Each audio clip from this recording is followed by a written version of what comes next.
Hi guys, welcome to the next part to love or hate Japan. Let's talk about clothes in Japan. I admire the clothes of the Japanese. They dress with a sense of style and take care of themselves. I haven't seen a single dirty thing on a Tokyo resident. A man in a suit is a familiar thing, regardless of profession and social status. In Japan, it's customary to wear a suit. School children in black suits are classics of Japanese discipline and social equality.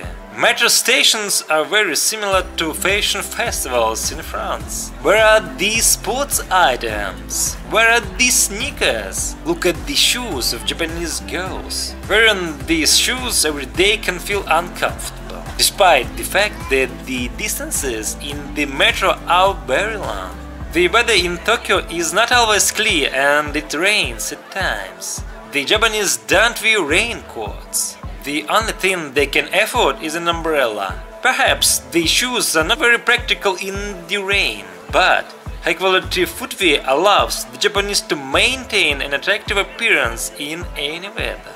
On the other hand, Japanese clothing can be very strange, extreme to extreme. Rock jackets or colorful pants, painted hair and ugly dress. The Japanese, after wearing conservative outfits, try to express their emotions. It doesn't always work out stylishly. What can you say about this girl?